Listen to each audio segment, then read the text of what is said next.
Hey guys, what's up? Manic Conspiracies here. Today we're going to be talking about the famous Watcher House, which is a house on 657 Boulevard in New Jersey.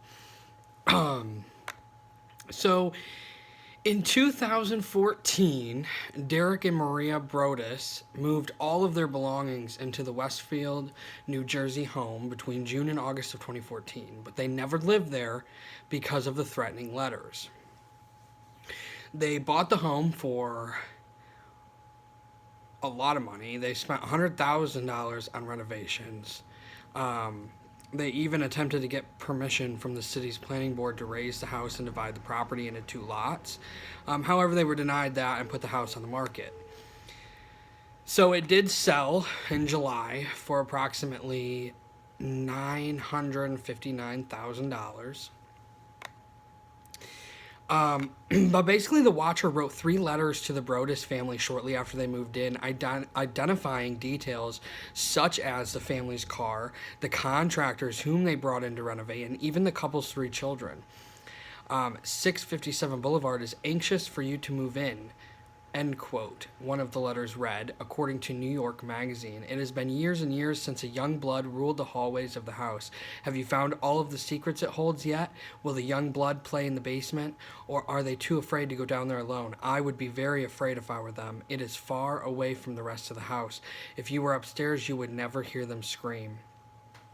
Will they sleep in the attic, or will you all sleep on the second floor? Who has the bedrooms facing the street?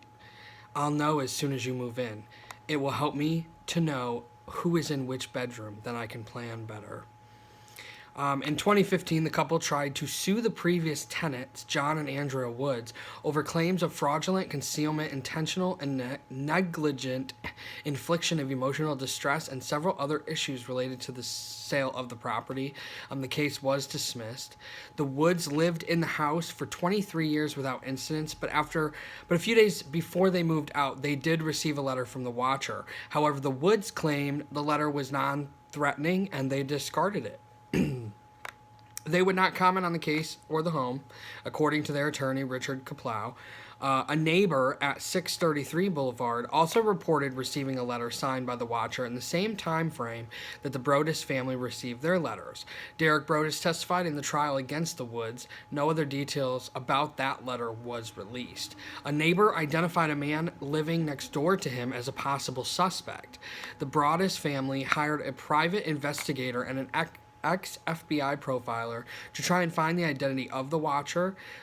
Derek Brodus testified that the profiler concluded that it was someone in their 50s or 60s and lived nearby. The private investigator staked out the area and believed that the neighbors didn't seem normal. The Westfield Police and Union County Prosecutor's Office investigated, but no one was arrested. No suspects have been publicly identified. Neither of the police officers or the investigator, wanted to comment. And the new homeowners have not been identified. But basically, I mean, he was even talking about how, that the house had been being watched since the 20s, that it was his grandfather that watched it, and then his father watched it, and now it was his time. It was his time to watch the house. And it's really creepy because if you move into a new house and you get this letter saying, hey, I'm watching this house, do you have any kids? Don't go in the basement because they won't be able to hear you scream. Like, that's very scary. And they did. They tried to figure out who was sending the letters. The police could not figure it out. And, it's very interesting because there were other owners of the house. Nothing bad happened to them, of course.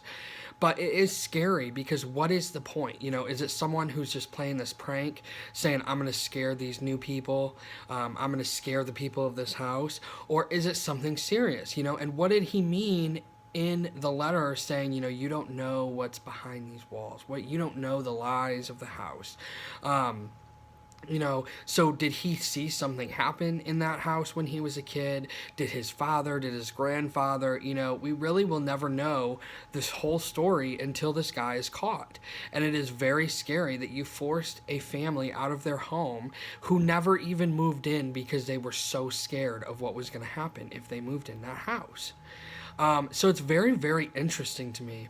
And it's very scary because it's obviously this did happen before the new owners moved in. So this guy has been around for a long time doing these letters. And that's very scary that you can't figure out who has sent them.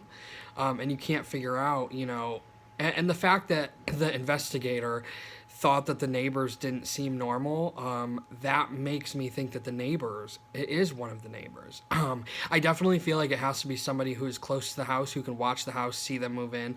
They said in the letters that they identified them by their cars, their kids, stuff like that. So it's very scary. And, in one of the letters, they were saying how, it could be, I could drive by your house. I could be looking at your house from across the street, and it's very, very scary to be in that situation where somebody is telling you that they're watching your house, they're watching your every move, they're watching the bedrooms, they're watching everything.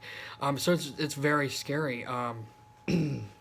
And thank God no one was harmed. Thank God, I'll be interested to see if these new owners that just bought the house have the same issues, if they do get a letter, and what they choose to do with that letter, and what to do. And hopefully, I do hope that the watcher gets caught, because even if it is a prank of somebody saying, oh, I was just messing around trying to scare people, it's not okay to do it to the point where they move out of their house. And it's not okay to threaten them.